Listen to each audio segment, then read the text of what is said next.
كريستوفر نولان ادانا كلنا على قفانا واحنا ما كناش واخدين بالنا.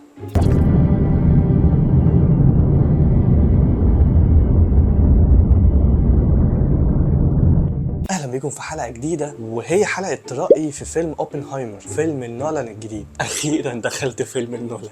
ما انا ملحقتش انترستيلر لما اتعرض في 2014، وتينت كان في وقت في حياتي مشغول جدا ومضغوط جدا، حتى ما كنتش اعرف انه نزل في سنه 2020. ولما عرفت ان نولان هيعمل فيلم جديد قلت لازم اخش اوبنهايمر. في الحلقه دي هقول رايي عن الفيلم من غير اي سكريبت مكتوب. هقول لكم رايي كده بعد ما اتفرجت على الفيلم. انا دخلت الفيلم يوم الخميس وبصور الحلقه دي يوم الاحد، فبعد الفيلم ب3 ايام ولسه فاكر تفاصيل في مشاهد في فيلم مدته 3 ساعات. وده مش لاني فان كبير قوي لنولان، بس انا فعلا بحب الافلام اللي بتتعمل صح، وافلام ممكن تكون تقيله كمان على الناس. وده مش لاني عندي اي كيو مثلا عالي، لكن بحب ان الفيلم يكون فيه تشالنج، والتشالنج دي تكون ضد مخي. ودي نوعيه افلام نولان. افلامه مش افلام عاديه، هو مش عايز يبقى عادي، مش عايز يبقى عمل فيلم والسلام، لا هو عايز يصنع فيلم الناس لما تشوفه تقول ده فيلم نولان. وده بيحصل دلوقتي. كان بقالي اسبوع بحاول احجز الفيلم. اول يوم عرض للفيلم كان يوم الاربعاء، وحجزت الفيلم يوم الخميس في حفله الصبح لان كان عندي شغلي بالليل. كنت متوقع ان انا لما اخش احجز الفيلم ما الاقيش القاعات ممليه قوي، يعني اكتشفت انه فاضل تقريبا في القاعه 30 مكان 40 مكان، في قاعه تقريبا بتشيل 200 300 فرد، وكان لازم اخشه اي ماكس. الفيلم اصلا متصور بكاميرات اي ماكس، ودي عاده عند نولان. فيلم انترستيلر اتصور بالاي ماكس، وتينت تقريبا متصور كمان بالاي ماكس، لانه بيحب الوايد انجلز، المشاهد الواسعه والشاشات الكبيره. وطبعا انت اكيد شفت الصوره دي، شريط الفيلم الضخم قوي اللي كل الناس تقريبا اتكلمت عليه. فيلم اوبنهايمر كنا متوقعين انه يبقى فيه اكشن، فيلم دمار، فيلم ضرب، فيلم حرب، لكن الفيلم ما طلعش كده. الفيلم طلع بايوجرافي، هو فيلم سيره ذاتيه عن جي روبرت اوبنهايمر، الفازر بتاع الاتوميك بومب، القنبله الذريه، وازاي فكر فيها وازاي عملها وبمساعده مين، وايه الاحداث اللي حصلت وقتها. عايز اتكلم في حاجات عجبتني جدا في الفيلم، وهقول لكم تقييمي للفيلم في الاخر. فانت لو ما شفتش الفيلم او شفته مش هتفرق معاك في حاجه، لان انا مش هحرق حاجه. بس انا هقول لك انه الفيلم ده انت لازم تخش تشوفه لو ما كنتش شفته، ولو كنت شفته حاول اقول حاجات بعيد عن الحرق وانت هتفهم انا بتكلم عن اي مشاهد. نمسك كده حاجه حاجه. بالنسبه للتصوير والمؤثرات البصريه اللي اتكلم عليها نولان وقال انه مش هيعمل سي جي اي في الفيلم، عايز اقول لكم انه فعلا ما كانش محتاج اصلا يعمل سي جي اي. هو الفيلم مش محتاج السي جي اي ده في حاجه، هو بيعمل بايوجرافي، سيره ذاتيه، وكمان السيره الذاتيه دي عن شخص اتولد في 1904 ومات في 1967. ففي الوقت ده انت مش محتاج تعمل سي جي اي كبير قوي عشان تبين الحقبه دي، انت بس محتاج مهندس ديكور شاطر. انا فاهم ان الكلام ده مثلا عدى عليه 70 80 سنه، بس لما تتفرج على الفيلم مش هتلاقي ان في اختلاف كبير. هم قدروا يعملوا ده، فعشان كده نولان قال انا ما استخدمتش السي جي اي. لكن لما نيجي بقى لحته الانفجارات بتاعه القنبله، وده على فكره مش حرق، انت شفت ده في الاعلان ان اوبنهايمر اكيد هيجرب القنبله اللي هو بيعملها. هتلاقي انه لو كان استخدم السي جي اي كان ممكن يطلع المشهد بشكل احسن، ولكن المشهد برضه اللي في الفيلم من غير سي جي اي كان مرعب. انا قعدت خايف متوتر من الكاونت داون اللي كان في الفيلم وقت تجربه القنبله الذريه. ومش فكره انه يعمل سي جي اي او لا، هي فكره كتابه الفيلم والتاليف. وعامل مهم قوي وعايز اتكلم عليه شويه، المؤثرات السمعيه. للاسف مش هانز زيمر هو اللي بيعمل الفيلم المره دي، ولكن عايز اقول لكم المؤثرات السمعيه في الفيلم عامل كبير ومهم قوي في الفيلم ده. معيشك الرعب والتوتر، ومفهمك قد ايه اوبنهايمر كان عنده صراع داخلي ما بين ان هو عايز يصنع ويخدم بلده في الحرب العالميه الاولى والثانيه، ولكن هو مش قادر يوصل للفكره انه ازاي يصنع قنبله يكسب بيها الحرب. وفي مشاهد كده هتشوفها في الاول هتلاقي الذرات عماله تتحرك، وصدقني لازم تخش الفيلم ده سينما، لان المؤثرات السمعيه في السينما بتختلف كتير قوي لو شفت الفيلم ده في البيت. ومش عايز احرق اكتر من كده الحته دي، بس هتنبسط قوي في وقت تجربه القنبله الذريه، لان هم عملوا حركه حلوه قوي في المؤثرات السمعيه، وحاسس ان ممكن احرقها، بس لو انت مش عايز تعرفها واعمل سكيب للحته دي لغايه ما تشوفش المثلث ده. فكره ان هو يعمل انفجار القنبله ولسه هم ما سمعوش الصوت لان هم كانوا بعاد جدا عن منطقه التفجير، دي فكره كانت روعه، لان كلنا عارفين ان الانفجار او الصوت بينتقل عبر موجات، وعلشان احنا عايشين في كوكب في اتموسفير غلاف جوي وفي هواء محبوس، فذرات الهواء دي هي اللي بتحمل الصوت ده لودنا. فهم عشان كانوا بعاد قوي فالصوت بيسمع بعد فتره. طبعا مش هي الفتره الكبيره اللي كانت في المشهد، في الحقيقه المشهد ده ما خدش كل الوقت ده، بس عشان في قطعات في الفيلم والمونتاج. فلو قلنا ان مثلا المشهد ده خد من 3 دقايق ل5 دقايق عقبال عبال ما سمعوا صوت الانفجار، فهو في الحقيقه ممكن يكون خد ثواني، ودي كانت حته المؤثرات السمعيه والاصوات. وطبعا في مشهد القاء الخطاب بتاع اوبنهايمر، مشهد خرافي ومعمول باتقان شديد من كل الجوانب، تصوير وحوار ومؤثرات سماعيه وتمثيل من كيليان ميرفي، اللي بصراحه بالنسبه لي الدور ده معمول له. وده ينقلنا لحته الممثلين. طبعا الكاست كبير قوي، وهتتفاجئ بناس ما كنتش تعرف ان هم في الفيلم اصلا. انا وانا قاعد عمال اقول ها ده في ده ايه ده، هو الممثل ده موجود؟ انا مش عايز اقول اسماء عشان ما احرقلكش المفاجاه، بس مثلا هل تعرف ان رامي مالك في الفيلم؟ لكن في ممثلين كتير تانيين انبهرت ان هم موجودين. ولو انت من الناس اللي شفتوا الفيلم، انا انبهرت لما شفت حد معين كان في انترستيلر. طبعا مش مات ديمون، نيجي للعظيم روبرت داوني جونيور، اللي بالنسبه لي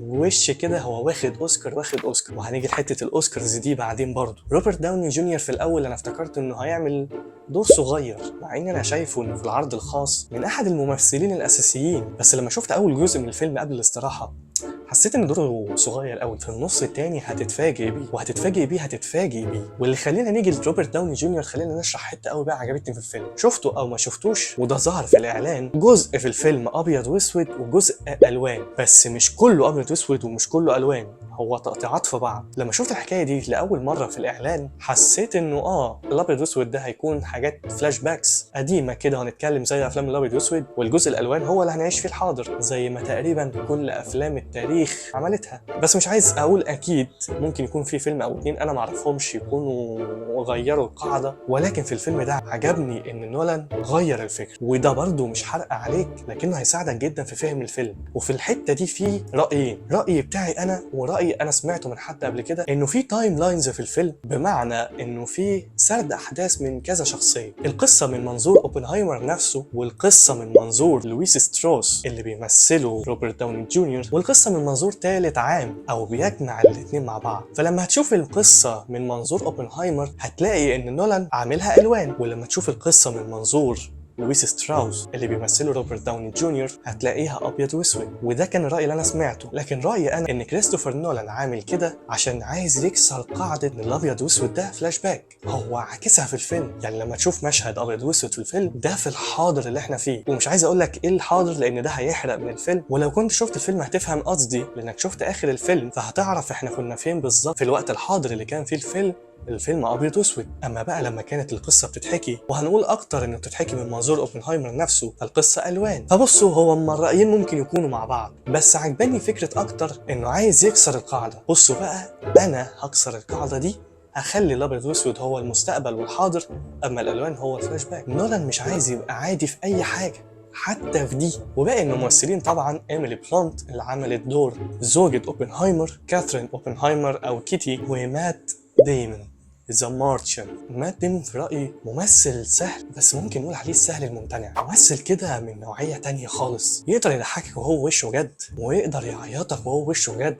ويقدر يعمل كل حاجة وهو وشه جد، مش بيهزر. يعني هو مش فنان كوميدي في الأساس ولا درامي قوي في الأساس، تمثيله عاجبني قوي. وفي الفيلم ده عجبني أكتر، هو بيعمل دور كولين جروفز، اللواء اللي كان مسؤول عن مشروع القنبلة الذرية ده كله، وهو اللي عين اوبنهايمر إنه يكون مدير للمشروع ده. الكيمياء ما بينه وما بين كيليان ميرفي كانت حلوه بغباء. الكوميديا اللي كانت ما بينهم عجباني قوي، مع انهم ما كانوش بيهزروا، كانوا بيتكلموا بجد لدرجه كبيره في حواراتهم. زي مثلا المشهد اللي ظهر في الاعلان لما بيقول له الاحتماليه نير زيرو، انت عايز ايه احسن من كده؟ فقال له زيرو تبقى احسن. المشهد ده قتلني ضحك في الاعلان، ولما شفته في الفيلم قتلني ضحك اكتر، لان انا بقيت فاهم القصه نفسها ايه. من الاخر، لو انت بتحب الافلام التقيله في كل الجوانب، تصوير وموسيقى وتاليف وسيناريو وحوار، خش الفيلم ده هتنبسط جدا. ولو انت بتحب الحاجات دي بس برضه مش هماك قوي وعايز تشوف الفيلم بس برضه تفهمه، فلازم تعرف القصه الحقيقيه عشان لما تخش الفيلم ما تقعدش وقت كبير قوي تحلل هما مين دول ومين اوبنهايمر ده وعايز يعمل ايه، وما تتوقعش انك تشوف مشاهد اكشن في الفيلم ده. صدقني مش هتلاقي حاجه غير مشهدين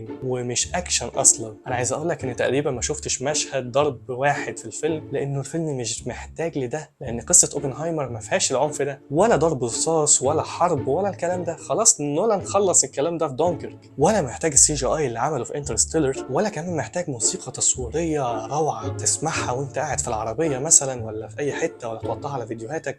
زي موسيقى انترستيلر، لان فيلم اوبنهايمر مش محتاج الموسيقى دي، هو محتاج انه يوترك ويخوفك ويعيشك احاسيس اوبنهايمر نفسه كانت عامله ازاي قبل ما يصنع القنبله وبعد ما صنعها. الفيلم بالنسبه لي مش احسن من انترستيلر، بس هو احسن بكتير من تينت كان فيلم محتاج فكر كتير قوي، اوبنهايمر مش كده. وما تدخلش نفسك في حكايه هو ازاي صنعوا القنبله نفسها، لانك انت لو دخلت على النت هتعرف القنبله دي بتتكون من ايه. فما تتعبش نفسك في التفكير، انت مش محتاج تعرف كل ده، انت محتاج تستمتع بالتجربه نفسها. طبعا لو انت ما بتحبش الكلام ده، اما لو بتحبه ركز في الفيلم. الفيلم موضح حاجات كتير بس محتاج يتشاف مرتين ثلاثه. انا نفسي بفكر اخشه تاني من كتر ما استمتعت في السينما، وكان بقالي كتير ما شفتش فيلم الناس بتقف تسقف. احنا حرفيا 90% من الناس اللي كانوا قاعدين في القاعه قاموا سقفوا للفيلم بعد ما خلص. ودي صوره انا صورتها من الحفله اللي بعدينا، مع ان انا رحت اول حفله في اليوم الساعه 11:30، الحفله اللي بعدينا كانت تقريبا الساعه 2:30 نقول 3. بصوا الناس كانوا قد ايه، الحفلات كلها مليانه ومن تاني يوم عرض. بس نيجي بقى لحكايه الاوسكارز. بالنسبه لي وفي رايي الفيلم ده هيترشح اوسكار وش في كل الحاجات، تمثيل واخراج وتاليف وحوار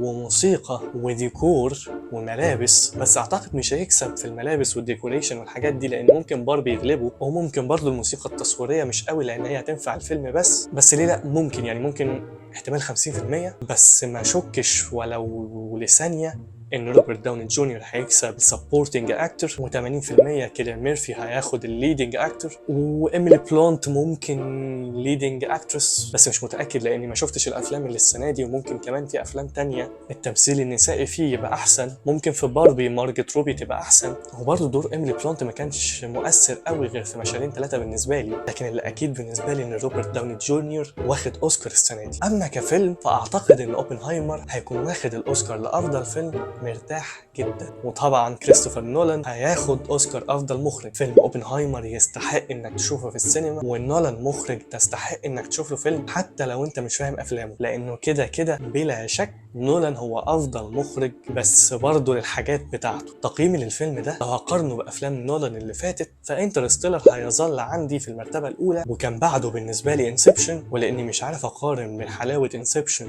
وحلاوه اوبنهايمر، فحاسس ان انا ممكن احطهم في نفس المرتبه مع بعض في المركز الثاني. بس هرجع واقول انه في رايي الشخصي انسبشن كان احسن، لانه كان فيه فكره وكان فيه كاست كبير وكان فيه كيليان ميرفي برضه. اما اوبنهايمر فكان بايوجرافي، فما كانش صعب قوي في حكايه الفكره، هو كان صعب في تنفيذها، انه يوريك الجانب العاطفي لشخصيه اوبنهايمر قبل وبعد صنع القنبله. وده فكرني بحاجه كنت نسيت اتكلم عليها في الفيلم، انه حسيت ان نولان عايزني اتعاطف مع شخصيه اوبنهايمر. هو ماشي انا ممكن اتعاطف معاه بس ما سامحوش. وبرضه ممكن اقول انه لو اوبنهايمر ما كانش هو اللي عمل القنبله، كان في اي حد تاني ممكن يصنعها. وافضل مشهد بالنسبه لي كان مشهد القاء الخطاب بتاع اوبنهايمر بعد رمي القنبله على هيروشيما وناجازاكي، واحسن جمله اتقالت: انا اصبحت الموت، اصبحت مدمر العوالم. ودي كانت جمله موجوده في كتاب مقدس للهندوسيه، وبرضه قالها اوبنهايمر الاصلي. اما بقى لو مش هقارن اوبنهايمر بافلام نولان اللي فاتت، فممكن اديله 8.5 من 10، لانه كان نفسي اشوف فيه حاجات اكتر واشوف اكتر في تجارب القنبله. بس انا عارف طبعا ان هو بايوجرافي وهم جربوها مره واحده وتقريبا نجحت من اول مره، وانا مش عارف القصه قوي ومدورتش عليها حتى قبل الحلقه، لانه مش حاسس ان انا عايز اعرف عن القصه،